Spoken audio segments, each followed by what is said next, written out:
नमस्कार, आप देख रहे हैं मौसम तक चैनल और हम इस बुलेटिन में आपको बताने जा रहे हैं अगले 2-3 दिनों के दौरान भारत के मौसमी परिदृश्य में कितना परिवर्तन हो सकता है। उससे पहले एक बार नज़र उन आंकड़ों पर बारिश के जो 1 जनवरी से लेकर 15 जनवरी के बीच पूरे भारत में रिकॉर्ड किए गए हैं। विंटर रेन का सीजन है जनवरी और फरवरी का महीना और इन 15 दिनों का लेखा-जोखा अगर देखें तो ओवरऑल पूरे भारत में जो बारिश हुई है वो सामान्य से लगभग 314% ज़्यादा है। 7.4 मिलीमीटर की जगह 30.7 मिलीमीटर वर्षा पूरे भारत में रिकॉर्ड की गई है। और इस दौरान अगर हम डेफिशिएंट स्टेट्स की बात करें तो लक्षद्वीप सबसे अधिक डेफिशिएंट स्टेट है, जहां पर 9.7 मिलीमीटर वर्षा इस दौरान होती है और हुई है ज़ीरो, यानी कि बिल्कुल बूंदाबांदी या ट्रेस हुई है, तो वो काउंटेबल नहीं है। इतनी बारिश भी नहीं हुई कि काउंट हो सके, तो यहाँ पर 100% की डेफिशिएंसी है। इसके अलावा अगर डेफिशिएंसी कहीं पर है तो केरल में, कर्नाटक में, दक्षिण भारत में और पूर्वोत्तर भारत में सिक्किम और साथ ही त्रिपुरा, मिज़ोरम और मणिपुर में,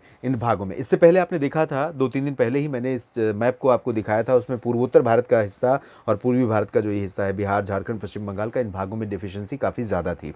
यहाँ पर भी जो इन राज्यों के जो मैप हैं ये भी या तो ऑरेंज में थे या येलो कलर में थे। उसको उस समय मैंने बताया था आपको कि जिस तरह की बारिश आने वाले दिनों में संभावित है, यहाँ पर भी मैप ये नीला हो जाएगा और वही सिचुएशन यहाँ पर हुई है। इसके अलावा ये जो 3-4 क्षेत्र इधर हैं पूर्वोत्तर भारत में, सिक्किम, मणिपुर और मिज़ोरम, त्रिपुरा और साथ में केरल, कर्नाटक और साथ ही लक्षद्वीप और अंडमान और निकोबार द्वीप समूह। इसके अलावा बाकी सभी जगहों पर सामान्य से अधिक वर्षा रिकॉर्ड की गई है, चाहे वो उत्तर भारत के पहाड़ हों या मैदानी इलाके हों या मध्य भारत हो या दक्षिण में आंध्र प्रदेश और तमिलनाडु, पुदुचेरी हों। तो ये स्थिति अब तक रही है और आइए अब जानते हैं किस तरह के मौसम की संभावना हमें नजर आ रही है आने वाले 2-3 दिनों के दौरान। उत्तर भारत में आज एक डब्ल्यूडी पहुंचा है, जिसके प्रभाव से गिलगित बाल्टिस्तान, मुजफ्फराबाद, लद्दाख से लेकर जम्मू कश्मीर और हिमाचल प्रदेश तथा उत्तराखंड तक बादलों का प्रभाव रहेगा दिन में। और यहाँ बादलों का प्रभाव बढ़ने के चलते दिन का जो तापमान है वो नीचे आ जाएगा, तो बढ़ जाएगा थोड़ा सा। तो सर्दी से दिन के समय में लोगों को राहत मिल जाएगी। लेकिन आपको ये बता दें कि जम्मू कश्मीर के कुछ एक हिस्सों को और उत्तराखंड और हिमाचल प्रदेश के उत्तरी इलाकों में 1-2 जगहों को छोड़कर बाकी जगहों पर मेनली ड्राई वेदर रहेगा। उत्तर भारत के पहाड़ों की बात है आज की, और मैदानी इलाकों की बात करें तो पंजाब, हरियाणा और उत्तर प्रदेश के पश्चिमी भागों में जो फुट हिल्स रीजन है, अमृतसर, जालंधर, पठानकोट और करनाल, अंबाला, यमुनानगर, कुरुक्षेत्र, बिजनौर, मेरठ, मुरादाबाद, सहारनपुर, इन सभी क्षेत्रों में कहीं कहीं पर आंशिक बादल दिख सकते हैं। मेनली ड्राई वेदर रहेगा। बाकी प्लेसेस में लुधियाना, पटियाला और पानीपत, सोनीपत, साथ ही कैथल, जींद, रोहतक और गुरुग्राम, फरीदाबाद से लेकर राष्ट्रीय राजधानी दिल्ली, राजस्थान के समूचे क्षेत्रों में, उत्तर प्रदेश के सभी भागों में। और हवाओं का जो रुख है, अब देखिए हवाओं का रुख यहाँ पर उत्तरी बना हुआ है, तो पंजाब और हरियाणा, दिल्ली, साथ ही साथ अब उत्तर प्रदेश और बिहार, ये पूरा का पूरा रीजन इन हवाओं की चपेट में आ रहा है। तो जिस तरह की कोल्ड वेव कंडीशन बनी हुई थी पंजाब, हरियाणा और दिल्ली में, ये कंडीशन अब आपको उत्तर प्रदेश के साथ साथ बिहार के ऊपर भी नजर आएगी और इन भागों में कई जगहों पर काफ़ी ज़्यादा गिरावट तापमान में हो सकती है। और इसी दौरान जहाँ पर नदियां हैं उन इलाकों के आसपास या खुले क्षेत्र हैं, उन भागों में कई जगहों पर मध्यम से घना कोहरा छा सकता है, लेकिन कोहरा लंबे समय तक सस्टेन नहीं कर पाएगा। उसकी वजह ये ड्राई विंड्स हैं।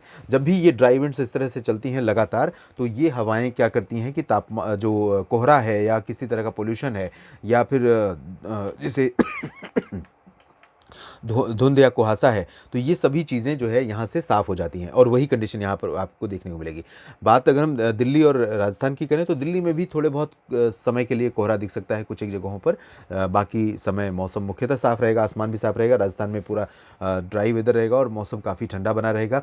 गुजरात के क्षेत्रों में हवाओं का प्रभाव उत्तरी दिशा से अभी भी बना हुआ है, तो उत्तर से होते हुए ये पश्चिम होकर यहाँ पहुँच रही हैं। यहाँ कच्छ में, सौराष्ट्र में और पूर्वी क्षेत्रों में कई जगहों पर तापमान नीचे हैं और अभी भी नीचे बने रहेंगे अगले 24 घंटों के दौरान। मध्य प्रदेश में अब उत्तरी और उत्तर पश्चिमी हवाओं का प्रभाव बढ़ने लगा है। उम्मीद कर सकते हैं ग्वालियर से लेकर भोपाल, इंदौर, उज्जैन, जबलपुर तक तापमान में गिरावट की। आज थोड़ा सा गिरावट होगी, कल थोड़ी और ज़्यादा हो सकती है। 17 जनवरी को ज़्यादा गिरावट हो सकती है। छत्तीसगढ़, ओडिशा, झारखंड, पश्चिम बंगाल में भी तापमान में गिरावट की संभावना है। बारिश की संभावना यहाँ पर फिलहाल नहीं है। पूर्वोत्तर भारत में असम, मेघालय, अरुणाचल प्रदेश, नागालैंड, मणिपुर, मिजोरम और त्रिपुरा में, अरुणाचल और नागालैंड में कहीं कहीं पर हल्की वर्षा की संभावना बन सकती है, जो WD आ रहा है उसके प्रभाव से यहाँ पर, और थोड़ा-सा मॉइस्चर का प्रभाव यहाँ पर आप देख सकते हैं बंगाल की खाड़ी की तरफ से भी है, क्योंकि एक सर्कुलेशन सा यहाँ पर बना हुआ है, बहुत ज़्यादा प्रभावी नहीं है, लेकिन ये हवाएँ इसकी वजह से घूमकर पूर्वोत्तर भारत के क्षेत्रों पर पहुँच रही हैं। तो असम पर भी थोड़े बहुत बादल दिख सकते हैं, मणिपुर, मिज़ोरम, त्रिपुरा पर भी बादल दिख सकते हैं और इसकी वजह से थोड़ी बहुत बारिश यहाँ हो सकती है। लेकिन गंगेय पश्चिम बंगाल में मेनली ड्राई वेदर रहेगा और पूर्वी भारत के क्षेत्रों में ड्राई वेदर रहेगा। मध्य भारत में दक्षिणी छत्तीसगढ़, दक्षिणी ओडिशा के कुछ एक इलाकों पर बादल छा सकते हैं, हल्की वर्षा हो सकती है और दक्षिणी विदर्भ में भी कहीं के पर हल्की बारिश की संभावना बन सकती है। मराठवाड़ा और मध्य महाराष्ट्र के भी दक्षिणी हिस्सों में हल्की-फुल्की संभावना रहेगी। और यहाँ आप दक्षिणी प्रायद्वीपीय भारत पर देखिए, ज़्यादातर जगहों पर इंक्लूडिंग आंध्र प्रदेश के तटवर्ती रीजन्स और रायलसीमा, तेलंगाना, कर्नाटक, तमिलनाडु, इन सभी भागों पर पूर्वी दिशा की हवाओं का प्रभाव काफ़ी बढ़ रहा है। ये पूरा का पूरा रीजन पूर्वी हवाओं के प्रभाव में रहेगा, हवाओं की इंटेंसिटी बढ़ रही है। तो इन हवाओं के चलते ही यहाँ पर जो बादलों का प्रभाव आज रहा या पिछले 24 घंटों के दौरान रहा या आज सुबह देखने को मिला, उसमें परिवर्तन आपको दिखाई देगा। और आज से लेकर अगले 24 घंटों के दौरान कुछ इलाकों में यहाँ पर बारिश हो सकती है। ज़्यादा बारिश की संभावना पूर्वी तटों पर है, जिसमें नेल्लोर, श्रीहरिकोटा से लेकर आंध्र प्रदेश के तटवर्ती रीजन में और तमिलनाडु के पुदुचेरी, चेन्नई से लेकर कन्याकुमारी तक का जो पूर्वी तटवर्ती रीजन है, इन भागों में संभावना ज़्यादा है। केरल, कर्नाटक में जहाँ डेफिशिएंसी बारिश में और लक्षद्वीप में, यहाँ पर 24 घंटों के दौरान कोई ज़्यादा प्रॉबिलिटी बारिश की नहीं है और अंडमान और निकोबार द्वीप समूह में भी बारिश की बहुत संभावना नज़र नहीं आ रही फिलहाल। अगर हम इसके बाद अगले 24 घंटों की स्थिति देखें तो अगले 24 घंटों के दौरान यानी कि 17 जनवरी को, तो 17 जनवरी को भी उत्तर भारत के क्षेत्रों में मैदानी इलाकों, पर्वतीय इलाकों में सिचुएशन कमोबेश वैसी ही रहेगी। बादल बने रहेंगे और थोड़ी बहुत बारिश बढ़ सकती है। जम्मू कश्मीर, हिमाचल प्रदेश और उत्तराखंड में मैदानी इलाकों में ज़्यादा परिवर्तन नहीं होगा। हवाओं की दिशा उत्तरी रहेगी और हवाओं की दिशा आप देखिए, आज की तुलना में कल यहाँ पर काफ़ी परिवर्तन हो रहा है। उत्तर भारत के क्षेत्र तो उत्तरी हवाओं की गिरफ्त में रहेंगे ही रहेंगे, राजस्थान, पंजाब, हरियाणा, दिल्ली और उत्तर प्रदेश। साथ ही गुजरात पर और ज़्यादा प्रभाव बढ़ सकता है 24 घंटों के दौरान। मध्य प्रदेश और छत्तीसगढ़, उड़ीसा, झारखंड, पश्चिम बंगाल, बिहार, इन भागों में हवाओं का प्रभाव बढ़ सकता है। तो ये जो पूरा रीजन देख रहे हैं आप, ये पूरा सिनारियो, ये पूरा कोल्ड वेव का रीजन हो सकता है। यहाँ पर न्यूनतम तापमान काफ़ी नीचे चला जाएगा और ज़्यादातर शहर, चाहे हम अमृतसर की बात कर लें या छत्तीसगढ़ में रायपुर और झारखंड में रांची की और पटना में, बिहार में पटना की, इन सभी क्षेत्रों में, साथ में गुजरात में अहमदाबाद तक, ये जो रीजन होंगे इनमें तापमान सामान्य से 2 से 4-5 degree Celsius below normal record किए जा सकते हैं और इस वजह से कोल्ड वेव कंडीशन यहाँ पर रहेगी। दक्षिणी भारत के क्षेत्रों में भी उत्तरी तटीय आंध्र प्रदेश तक हवाओं का प्रभाव रहेगा, तापमान गिरेगा। बाकी जगहों पर एज यूजुअल रेन होने की संभावना है। लक्षद्वीप में भी थोड़ी बहुत बारिश हो सकती है। पूर्वोत्तर भारत के क्षेत्रों में भी थोड़ी बहुत बारिश की संभावना अरुणाचल में रहेगी, लेकिन बहुत लाइट होगी और आइसोलेटेड प्लेसेस पर।